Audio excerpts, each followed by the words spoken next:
Glória a Deus. Que maravilha, né, queridos? Estarmos reunidos no nome de Jesus para falarmos da sua querida, maravilhosa e poderosa palavra. Amém? Queridos, e hoje nós iremos falar um pouquinho a respeito de algo que é muito importante para a nossa vida, para as nossas vidas como cristãos. Na verdade, desde que eu me converti, eu acho que Deus, Ele sempre falou comigo um pouco a respeito disso. Não obstante, a minha primeira ministração, que foi no Rema, eu falei sobre isso. Amém? Então, é uma honra para mim estar ministrando a respeito desse tema para todos nós. Amém, queridos? E eu queria iniciar com uma pergunta, com um questionamento que eu acredito que grande maioria de nós, talvez, algum dia fizemos. Qual é o meu chamado? Eu não sei se você parou para pensar a respeito disso, mas quando nós nos inserimos no corpo de Cristo e nós somos familiarizados com aquilo que o reino de Deus traz, nós acabamos por perceber que nós somos chamados para alguma coisa. E nós começamos a nos perguntar, qual é o meu chamado? Amém? Eu não sei você, mas eu já me perguntei muitas vezes. E queridos, eu queria iniciar dizendo para vocês que chamado não tem a ver com posição. Amém? Chamado, ele não tem a ver com cargo. Amém? Chamado tem a ver com propósito. Chamado tem a ver com identidade. Vocês estão sentados em cadeiras, não é verdade? E queridos, se algo criado pelo homem tem um propósito nessa vida, imagine nós. E fomos criados por um Deus tão maravilhoso. Uma cadeira dessa, ela é basicamente composta de ferro, espuma, tecido, não é verdade? E você? De que você é composto? O que Deus colocou dentro de você? Amém? Temos um propósito. Amém, queridos? Nós temos um propósito. Deus nos chamou para alguma coisa. Deus não criou ninguém sem intenção. E você e eu não estamos aqui para qualquer coisa.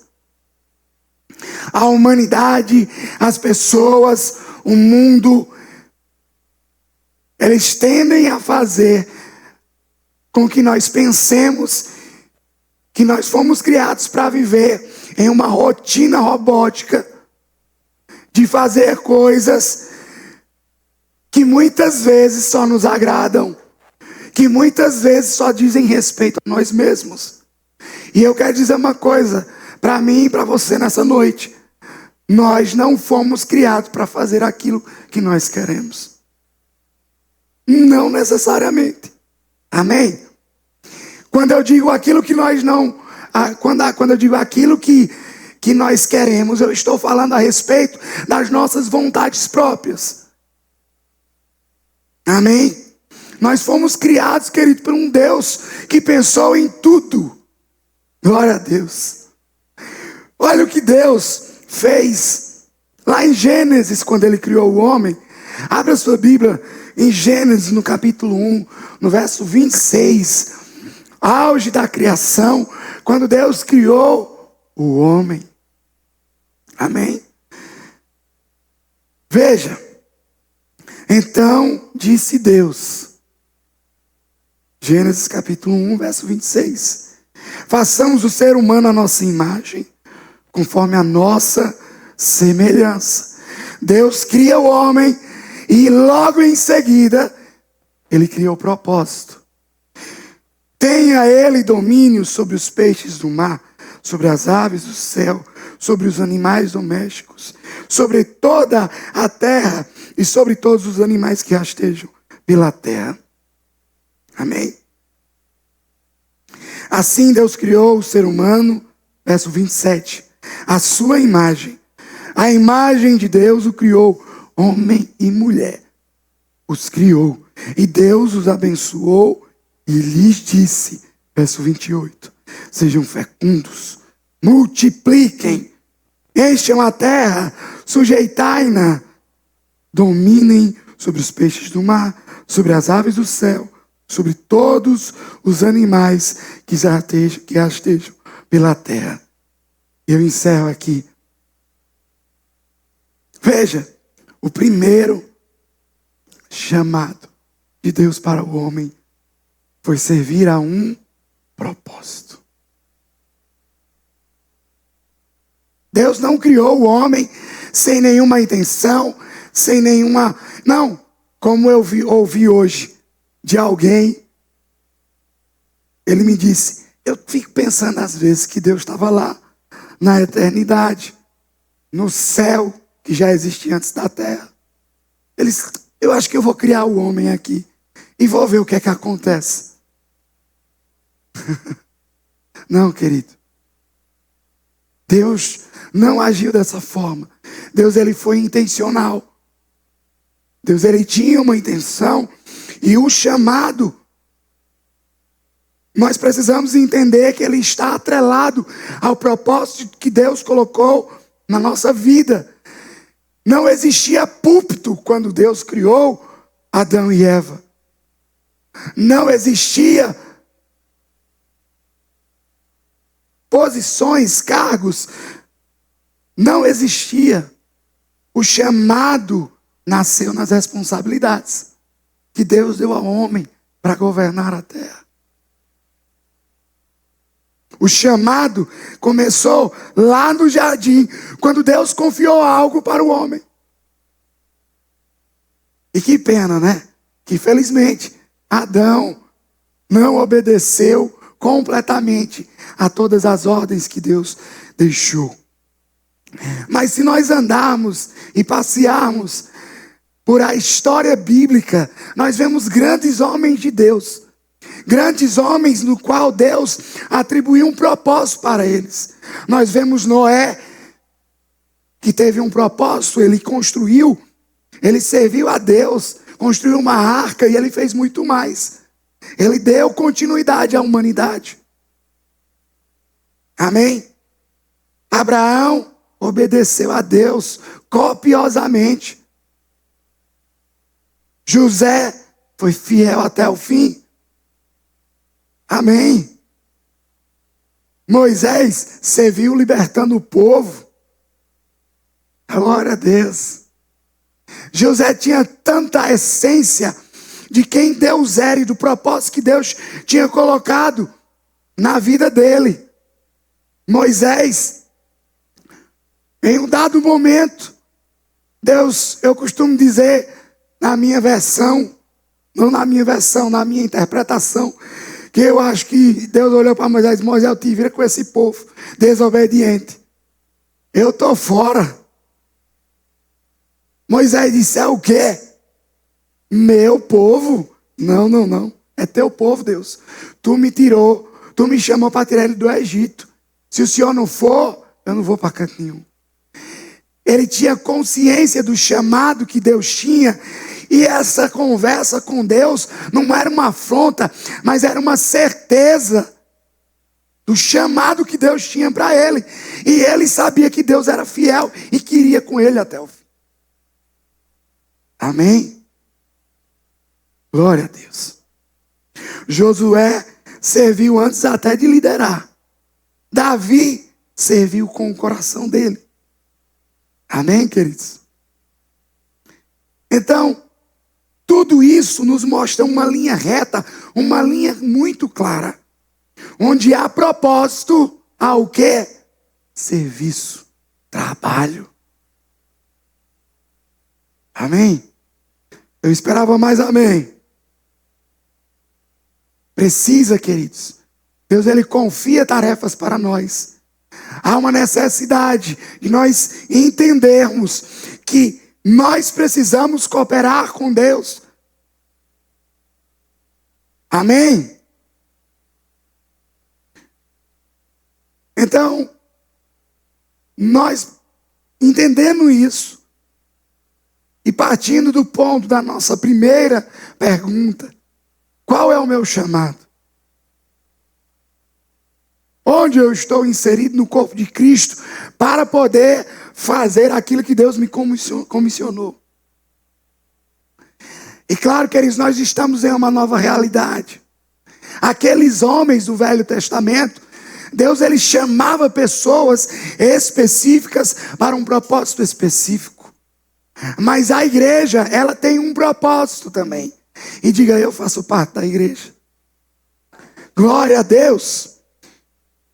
Então, nessa nova realidade que nós temos em Cristo Jesus, nós participamos dessa obra de Deus, do reino de Deus, entendendo que agora não somente pessoas específicas são pensadas por Deus para fazer coisas específicas para um determinado povo, mas nós todos como igreja temos uma responsabilidade dentro do corpo de Cristo. Diga, eu tenho responsabilidades. Você crê nisso? Olha o que diz a palavra de Deus em 1 Pedro, capítulo 2, no verso 9. Mas vocês são geração eleita, sacerdócio real, nação santa, povo exclusivo de Deus, para anunciar as grandezas daquele que os chamou das trevas para a sua maravilhosa luz. Glória a Deus. Você entende, querido? Deus, ele te chamou de um lugar de trevas. Ele te buscou onde você nem mesmo achava que poderia sair. E ele te tirou de lá. Graças a Deus. E como eu disse, se uma cadeira, ela serve a um propósito, imagine eu. Diga, imagine eu. Glória a Deus. O que você pode fazer? Mais com a cadeira, minha irmã. Sem sombra de dúvidas. Quando nós temos disposição no nosso coração, nós vamos fazer mais que uma cadeira. Nós não podemos pensar. E nós viemos aqui para ficar sentados, esperando. O que você está fazendo com a palavra que está chegando até você? O que você está fazendo com aquilo que Deus tem colocado e depositado dia após dia?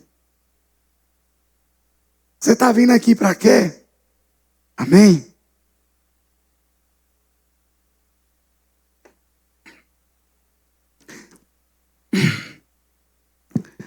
Efésios, no capítulo 4, no verso 2, diz: com vistas, e eu vou pegar de uma parte já, com vistas ao aperfeiçoamento dos santos, para o desempenho do seu serviço, para a edificação do corpo de Cristo. Você está se identificando, meu irmão? Você está entendendo? Existe um propósito para você aqui dentro. Existe um propósito para você dentro do corpo de Cristo. Você não foi criado para ficar parado apenas escutando. Você foi criado para um movimento, para um desenvolvimento, para um aperfeiçoamento, para desenvolver pessoas, para pegar na mão daqueles que vão crescer junto com você. Há um trabalho, há um serviço. Existem responsabilidades. Amém? Então, nós devemos ser participantes disso. Sempre devemos ser crentes ativos. Aquele crente que não é um espectador, que não pega a graça de Deus, a graça de Cristo, e guarda para si, como se fosse um tesouro, que não pode ser dividido, que não pode ser difundido, que você não pode semear. Dons e missões. Dons e missões. Eles precisam andar junto. Mas, queridos, eu conversava exatamente hoje que não tem como Deus. Às vezes nós estamos orando, pedindo coisas para Deus, sendo que você não deu nenhum passo para fazer algo a respeito daquilo que você está pedindo para Deus. Ó Senhor, eu quero servir na tua igreja, Paizinho. Oh meu Deus, mas meu Deus, eu não sei qual é o meu chamado, onde é que eu me encaixo. Eu não sei, Senhor, eu não me identifico com tal lugar, eu não me identifico com tal lugar. Querido, preste atenção. Olha o tamanho dessa igreja. Quantos departamentos tem aqui? É um privilégio ter diversos departamentos que você pode dizer, eu quero servir nesse, eu quero servir naquele. Eis-me aqui, pastor. Eis-me aqui, líder. Eis-me aqui, Senhor. É um privilégio.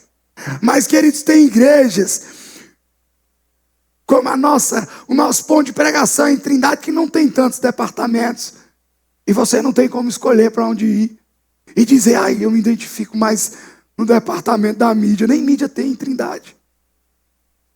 Mas se você se posicionar, mas eu mexo com mídia, eu gosto de mídia, comece servindo, daqui a pouco o que é que vai acontecer? Você vai ser a pessoa que vai dar o pontapé. Você vai acrescentar, você vai aperfeiçoar algo no corpo de Cristo. Vocês estão entendendo isso? Eu não sei você, querido, mas para mim é um privilégio saber que eu estou servindo ao meu Rei, ao meu Deus. E é isso que nós precisamos ter consciência. Não podemos olhar para o serviço em Cristo de uma forma para agradar pessoas, personalidades. Amém? Dentro do nosso ministério, nós temos pessoas que são maravilhosas, pastores, evangelistas, apóstolos, que são personalidades. Não é verdade, minha gente? E essas pessoas são bênção dos céus para nossas vidas. Acrescentam, elas fazem são uma motriz dentro do corpo de Cristo e principalmente no nosso ministério. Mas deixa eu te dizer uma coisa, queridos. O serviço dessa pessoa, ele não é mais importante que o seu. E você não pode servir olhando ou interessado em agradar uma personalidade. Porque você deve servir e você deve fazer algo para Deus, pensando em agradar Ele.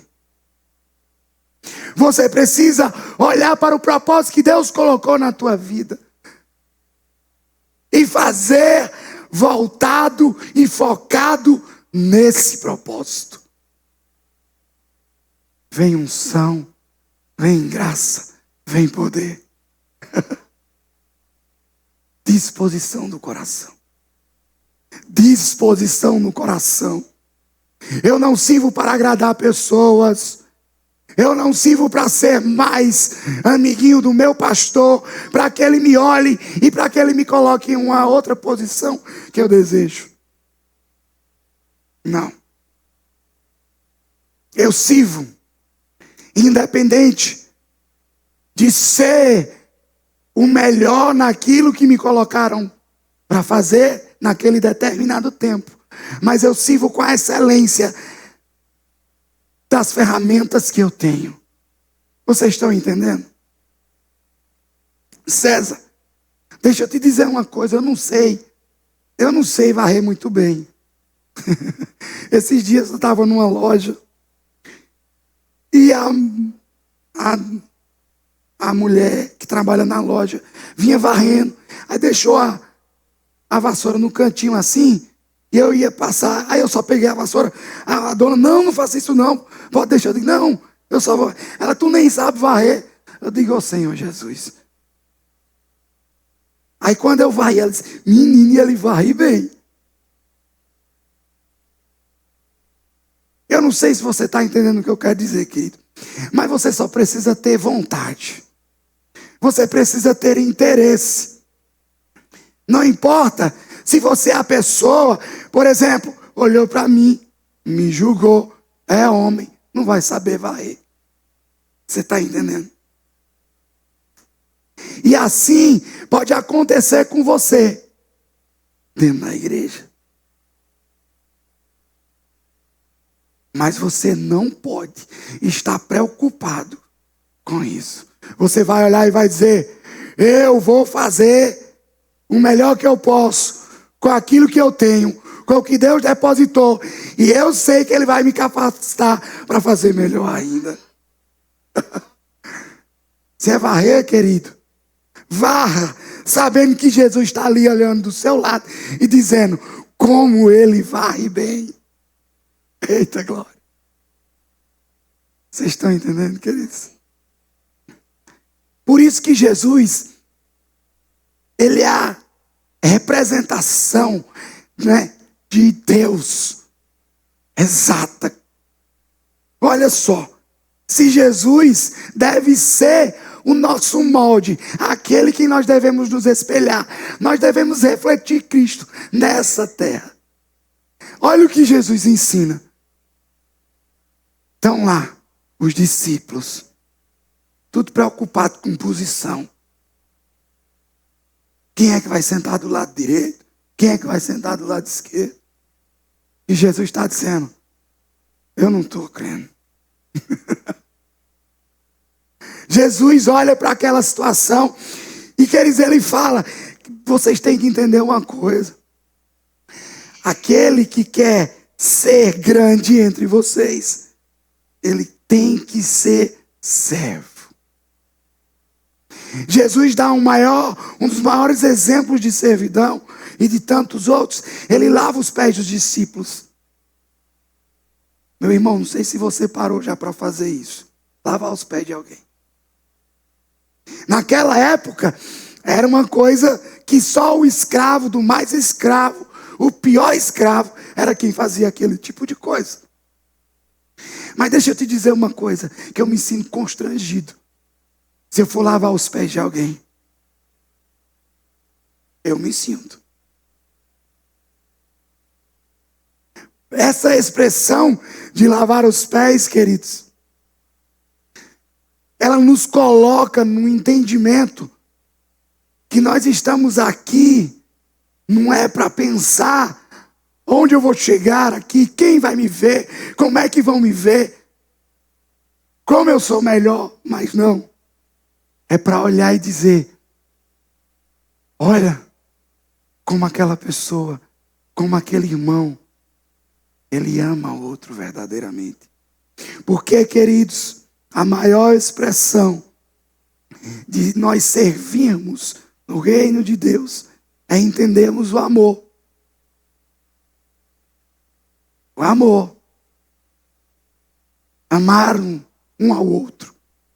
E assim nós vamos conseguir fazer coisas inimagináveis. Inimagináveis um pelo outro. Porque servir a Deus, queridos, é servir pessoas. Não por elas num sentido natural de ser. Eu faço porque é uma pessoa de posição. Olha onde Jesus estava, ele era o mestre. E ele lavou os pés dos discípulos. Entende?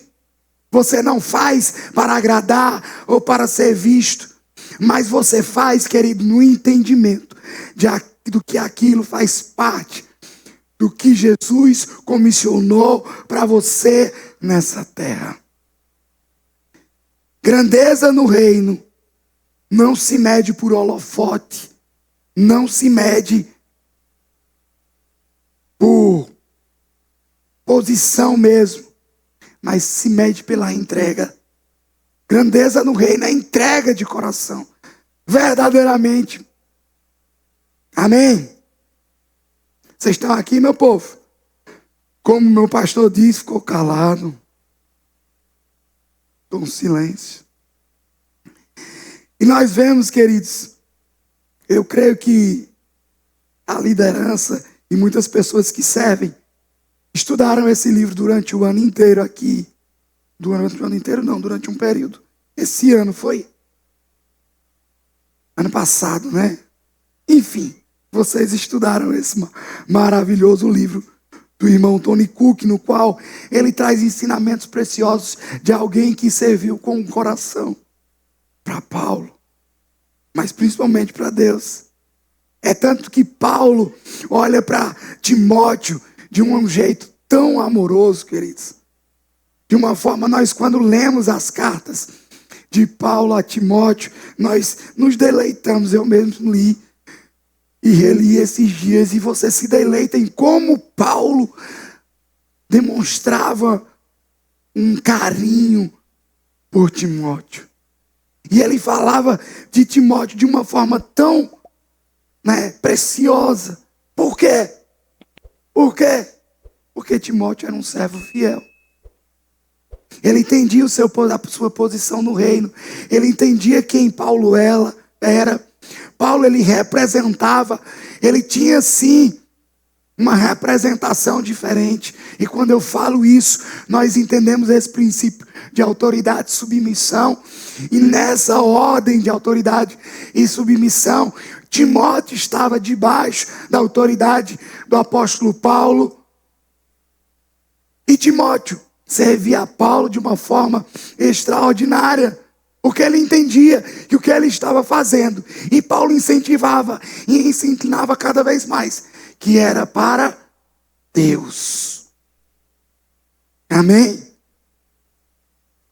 Era para Deus. Timóteo, ele não buscava posição, ele buscava servir, carregava o coração de Paulo, porque Paulo dizia que era como se ele mesmo tivesse indo, quando ele enviava Timóteo. Timóteo era fiel quando ninguém via. Timóteo era fiel quando ninguém via. Timóteo era ensinável e constante. Ensinável. Timóteo servia antes mesmo de liderar. Uma das descrições mais poderosas a respeito de Timóteo está em Filipenses capítulo 2, no verso 19. Ele diz assim: espero no Senhor Jesus enviar-lhes Timóteo o mais breve possível, para que eu também me sinta animado tendo notícia de vocês, porque não tenho ninguém que como ele tenha interesse sincero no bem-estar de vocês. Pois todos buscam os seus próprios interesses e não os de Jesus Cristo. E vocês sabem como Timóteo foi aprovado, porque serviu comigo no Evangelho, como um filho serve ao Pai. Paulo diz, não tenho ninguém como Timóteo. Ele é sincero, ele não busca nada mais do que é seu. Ele serve como um filho.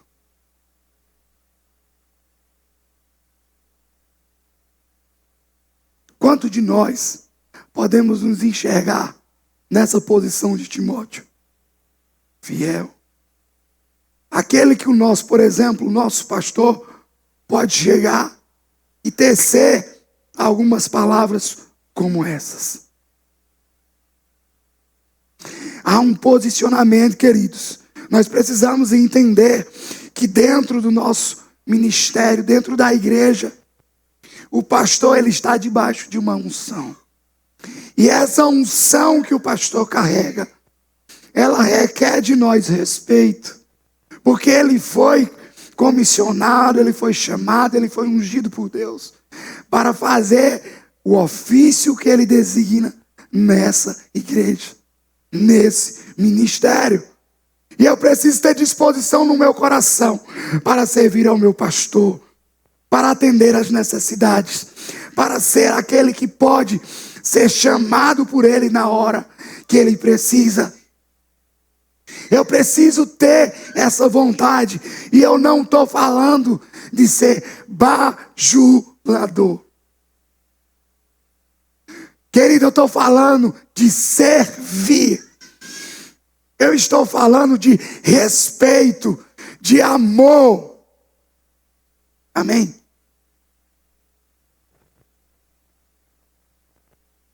Timóteo servia com o coração dele, totalmente entregue à obra, totalmente entregue. Por isso que nós precisamos ter esse mesmo intento, essa mesma vontade. Paulo, escrevendo aos Colossenses, ele diz, capítulo 3, verso 23, tudo o que vocês fizerem, façam de todo o coração, como que para o Senhor e não para pessoas. Como que para o Senhor e não para pessoas. Olha essa frase, querido.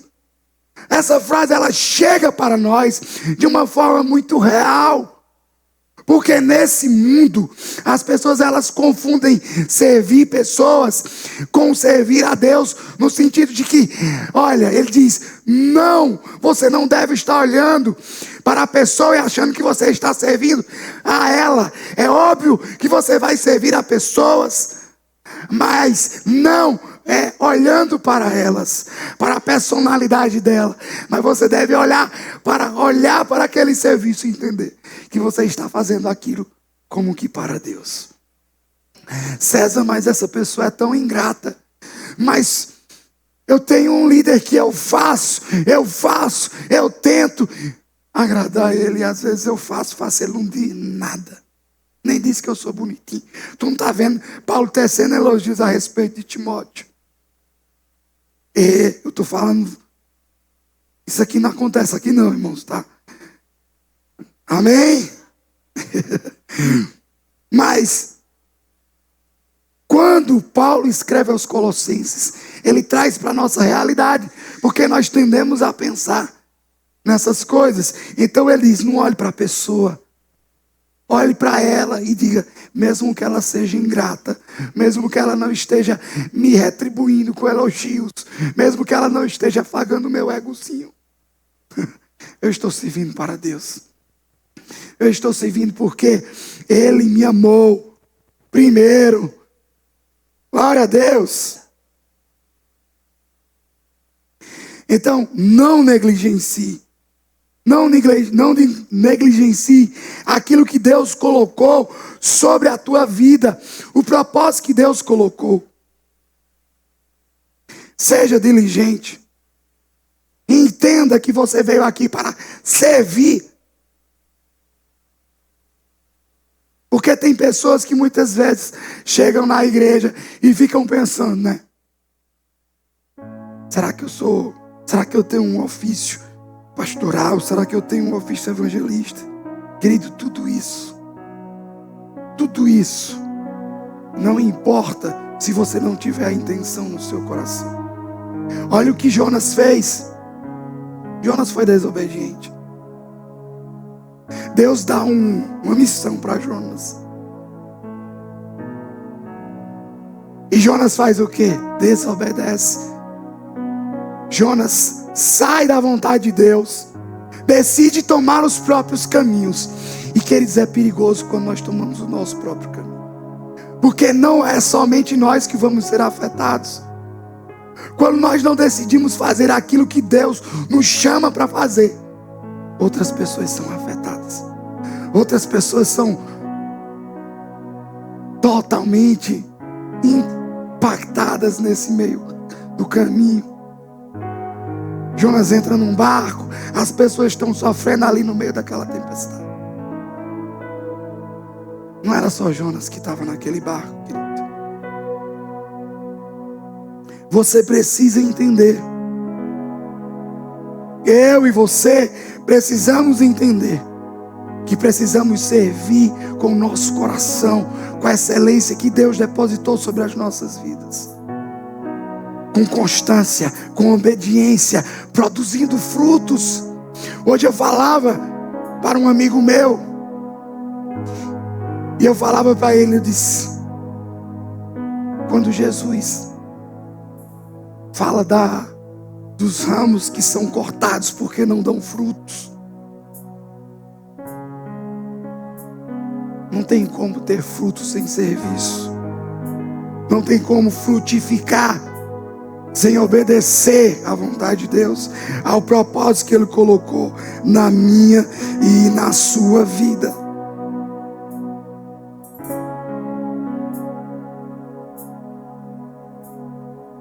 Quando você diz não, vem tempestade, vem tormento, vem dificuldade.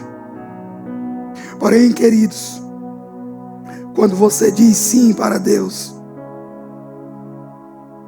quando você faz a vontade dEle, as coisas começam a acontecer. E como nós vimos na palavra de Deus, isso não serve só para você.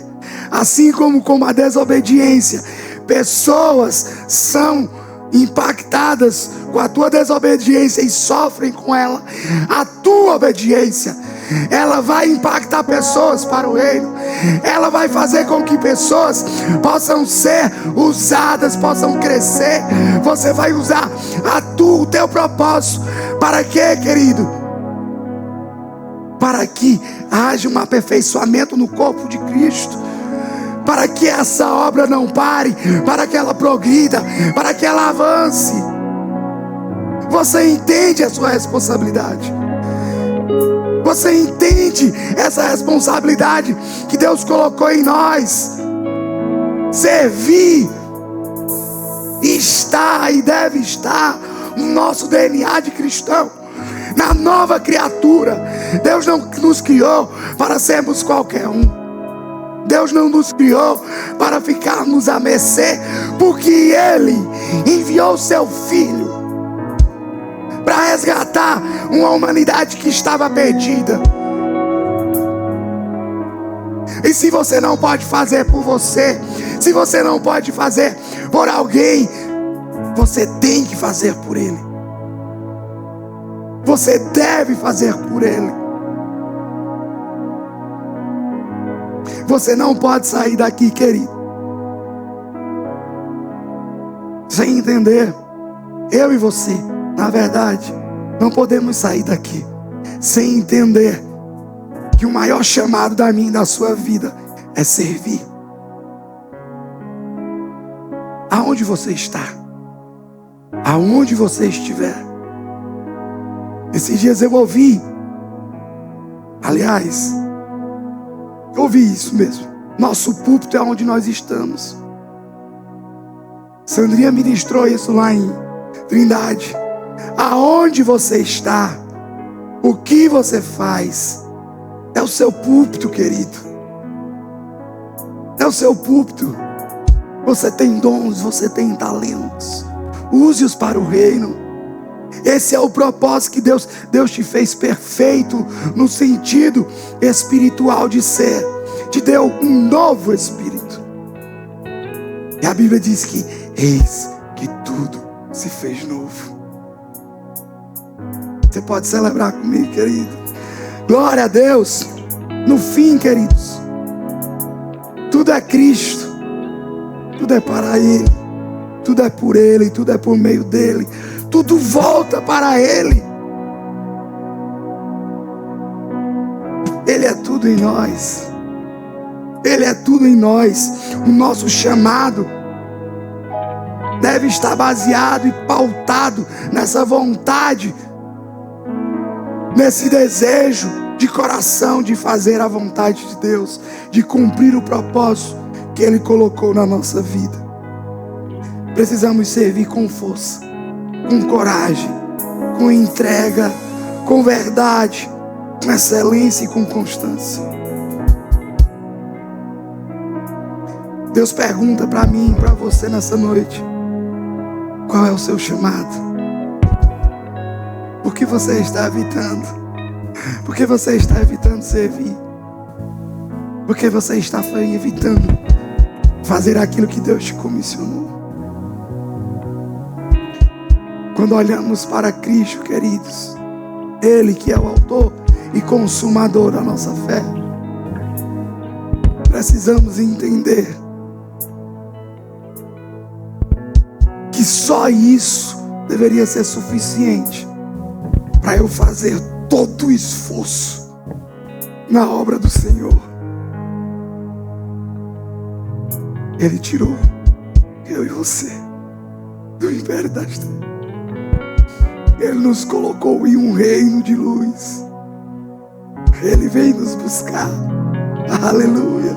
Ficamos felizes por você ter acompanhado mais uma de nossas ministrações. É uma alegria ter você conosco. Queremos aproveitar para te convidar a conhecer a nossa igreja. Confira a nossa programação de cultos semanais e faça-nos uma visita. Estaremos de braços abertos para compartilhar momentos de fé e comunhão com você.